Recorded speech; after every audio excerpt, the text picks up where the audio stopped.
ఎంత టికెట్ ఎంత ఉంటుందంటే 150 రూపాయలు ఉంటుందన్న టికెట్ అని అన్నాడు. రోజు ఎంతమంది మహిళలు ప్రయాణం చేస్తున్నారు నీ బస్సులో? 4 పోను రాను 4 ట్రిప్పులు అంటే దాదాపు మహిళలు రోజుకి నా బస్సులో అప్ అండ్ డౌన్ 4 ట్రిప్పులు తీసుకుంటే 400 మంది మహిళలు నా యొక్క బస్సులో ప్రయాణం చేస్తున్నారన్న చాలా సంతోషం అనిపిస్తుంది అని ఆ ఆర్టీసీ కండక్టరు చెప్పడం జరిగింది. ఇది ప్రాక్టికల్. ఇది కాకపోతే కేటీఆర్ హరీష్ రావు బస్ ఎక్కరు కాబట్టి వాళ్ళకి తెలియదు. వాళ్ళంతా బెంచ్ కార్లలో తిరుగుతారు, వాళ్ళకి తెలియదు ఇదంతా. వాళ్ళంతా మధ్యలో ఎందుకే మీరు? కాబట్టి వాళ్ళు బెంచ్ కార్లలో తిరుగుతారు. కేటీఆర్ హరీష్ రావు ఆ కుటుంబం మొత్తం బెంచులలోనే తిరుగుతారు. ఇంకా నాకు వేరే పేర్లు రావు కార్లై. చిన్న నీకేమైనా తెలుస్తే చెప్పు నాకు.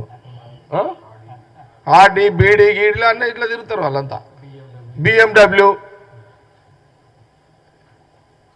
ఎందుకంటే నేను బ్రిజా కార్లో తిరుగుతాను, నాకు ఆ పేర్లు తెలివాయి. నా ప్రాబ్లం అది అన్నా కదా అన్న. నేను ఈ మధ్యలో అయితే ట్యాక్సీ బండ్లో తిరుగుతున్నా, చిన్న బండ్లో. ఈ మధ్యలో అయితే ఆటోలలో కూడా తిరుగుతుంటాను నేను. కేటీఆర్ గారు హరీష్ రావు గారు మీరు బాగా అసెంబ్లీలో రెచ్చిపోతున్నారు. అరే గవర్నమెంట్ వచ్చి ఎంత రోజులైందా? వచ్చిన 10 రోజులకే రేవంత్ రెడ్డి ముఖ్యమంత్రి అసెంబ్లీ పెట్టిండు. మీకేమైనా జ్ఞానం మీకేమైనా ఉందా? మీకేమన్నా 5 ఏళ్ళు నేను సరే బ్యాడ్ లక్, ఇక టైం బాగలేదు. గవర్నమెంట్ వచ్చేటానికి నేను బయట ఉన్నా, కానీ నేను లోపల ఉంటే ఆడుతుంటే ఆట వీళ్ళతోటి. నేను లోపల ఉంటే నేను టైం బాగుండి నేను ఎమ్మెల్యేగా ఉండుంటే కేటీఆర్ని హరీష్ రావుతో ఆడుకుంటుంటే మంచిగా. అట్లేం లేదు, నాకు తెలుసు వాళ్ళతో ఎట్లా ఆడుకోవాలో. మీరు ఆ బండ్లలో తిరుగుతారు, ఆర్టీసీ యొక్క విలువ మీకు తెలియదు. సోనియా గాంధీ రాహుల్ గాంధీ గారికి తెలుసు ఆ విలువ. ఎందుకంటే వాళ్ళ ఆస్తులు వాళ్ళ చిరాస్తులు అన్నీ కూడా ఆనాడు మహాత్మా గాంధీ కాలం నుంచి తీసుకుంటే నెహ్రూ గారు వాళ్ళ నాయన మోతీలాల్ నెహ్రూ గారు ఉన్న భూములు ఆస్తులు లక్షల కోట్ల ఆస్తులు ఇండిపెండెన్స్ కోసం ఇచ్చేసిన చరిత్ర వాళ్ళది. వాళ్ళకి తెలుసు ఆర్టీసీ బస్సు విలువ ఏందో వాళ్ళకి తెలుసు. సోనియా గాంధీ గారికి రాహుల్ గాంధీ గారికి తెలుసు. కేసీఆర్ కుటుంబానికి తెలియకపోవచ్చు.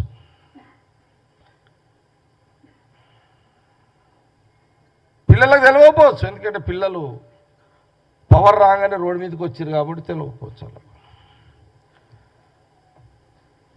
ఆ విలువేందో సోనియా గాంధీ రాహుల్ గాంధీ గారు బాగా తెలుసు కాబట్టి సీఎం రేవంత్ రెడ్డి గారు స్టార్ట్ చేసారు తెల్లారే. అమ్మ రోజుకి 400 మంది అంటే ఇప్పుడు 25 రోజులే. ఒక్క బస్సు 4 ట్రిప్పులు అంటే లెక్క చేయండి ఒకసారి. ఎవరు ఇప్పుడు వారు తిరిగింది ఎంత తెలంగాణలో?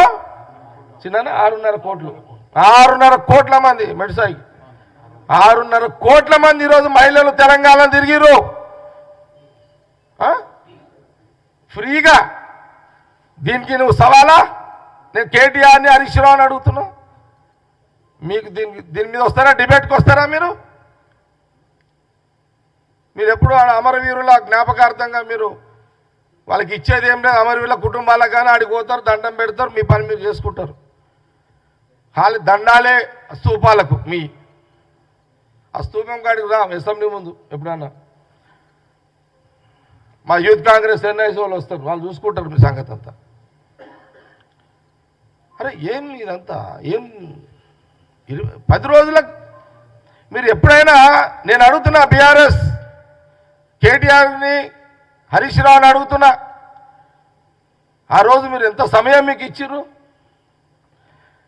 మీరు ఎప్పుడైనా బట్టి విక్రమార్క సిఎల్పి నాయకుడిగా మాట్లాడాలనంటే ఎప్పుడైనా మైక్ ఇచ్చిరా? మీరు ఇవ్వలేదు. ఎందుకంటే మమ్మల్ని ఏం అడుగుతారో, ఏం ప్రశ్నిస్తారో, ఏం నిలదీస్తారో మీరు ఎప్పుడు ఇవ్వలేదు. కానీ ఆ రోజు స్పీకర్ గారు, మరి సిఎల్పి మా ముఖ్యమంత్రి గారు రేవంత్ రెడ్డి గారు, మీకు ఇది డెమోక్రసీ, కాంగ్రెస్ డెమోక్రసీ, ఎవరైనా మాట్లాడుకోవచ్చు, మీరు మాట్లాడుకోండి అని మీకు మైకులు స్వేచ్ఛగా వదిలేము. అదేదో 10 రోజులకే మీరు ఏదో అయిపోయిందని చాలా బాధ అనిపించింది మాకు. అది ఈరోజు మా పిఆర్ఓ అంటున్నాడు, హరి అంటున్నాడు, రిపోర్ట్ ఇస్తున్నాడు, గాంధీ భవన్లో రిపోర్ట్ ఉంది. 6.5 కోట్ల మంది మహిళలు ఈరోజు తిరుగుతున్నారంటే ఇంకా 4 ఏళ్లలో ఎంతమంది మహిళలు ఈరోజు ఎంత హ్యాపీగా భారం లేకుండా ప్రయాణం ఒక యాదగిరిగుట్ట పోవచ్చు. తెలంగాణ బస్సు ఎక్కడ పోతే అక్కడ మహిళలు ఫ్రీయే కదా. కాబట్టి ఇది ఈ విషయాన్ని కూడా గమనించాలి. ఇక రెండవది ఆరోగ్యశ్రీ.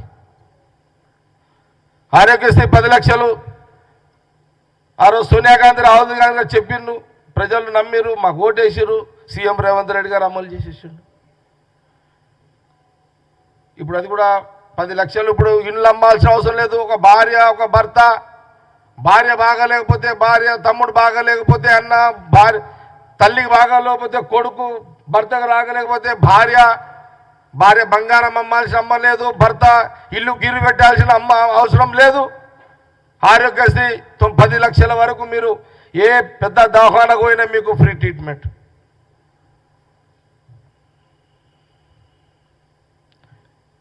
ఎందుకంటే మీకు ఫ్రీ ట్రీట్మెంట్ విలువ తెలియదు. ఎందుకంటే మీరు ముఖ్యమంత్రి గారి కొడుకులు, బిడ్డలు, మీకు ఈ బాధలు తెలివయి. డబ్బు పెట్టుకున్నానికే తెలుస్తుంది కదా, పేదోనికే తెలుస్తుంది బాధ ఏందో, కష్టమేందో. కాబట్టి అది మంచి పద్ధతి కాదు. వచ్చిన ఇది ఎన్ని రోజులకు